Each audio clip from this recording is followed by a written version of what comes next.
Jaunimo tarpe dažnai kyla klausimas, ką rinktis – būto nuoma ar pirkimas su banko paskola.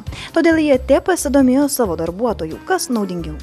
Pats klausimas nuomotis ar įsigyti būstą yra tikrai sudėtingas. Ir aš puikiai suprantu, kad jauni žmonės, šeimos tą klausimą labai dažnai sprendžia. Ir sprendžiant tą klausimą reikia vertinti visą eilę veiksnių, pradedant labai emocionaliais dalykais, pradedant galvoti apie savo šeimos ateitį, kokią jūs ją norit matyti, kaip jūs ją įsivaizduojat, kaip jūs ją kursit, ir baigiant labai praktiškais finansiniais, ekonominiais dalykais, kiek mums tai kainuos.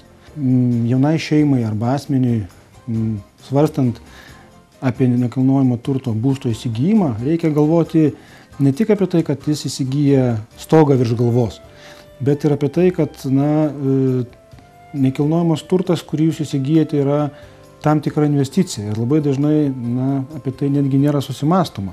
Apie jaunesnius ypač žmonės. Gal jie kol studentai taip, jam geriau yra nuomotis. Bet kada jeigu susiranda kažkokį tai darbą pastovesnį, atsiranda šeima, tada tikrai yra, ir turiu pavyzdžių konkrečių, kur tada jau atsiranda tiesiog būtinybė turėti savo butą.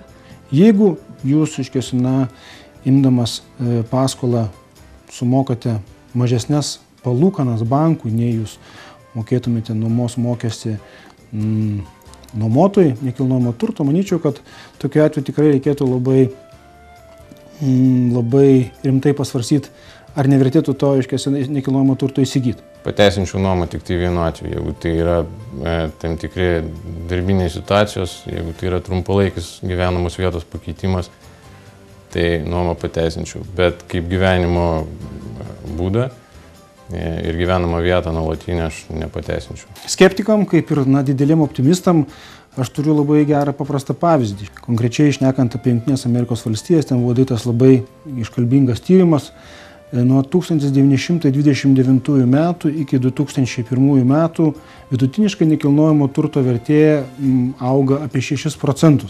Tame laikotarpy buvo ir antrasis pasaulinis karas, ir didžioji depresija, ir bendras rezultatas vidurkis yra iš tikrųjų toks padrasinantis ir natūralu, kad nekilnojamo turto vertė negali judėti viena kryptim. Jinai būna, kad ir mažėja, ir didėja, tačiau po tam tikros korekcijos laikotarpio ateina ir augimo laikotarpis. Ir ilgoji laikotarpiu tai yra vienareikšmiškai gera investicija apsaugant savo lėšas ir kaupiamą turtą.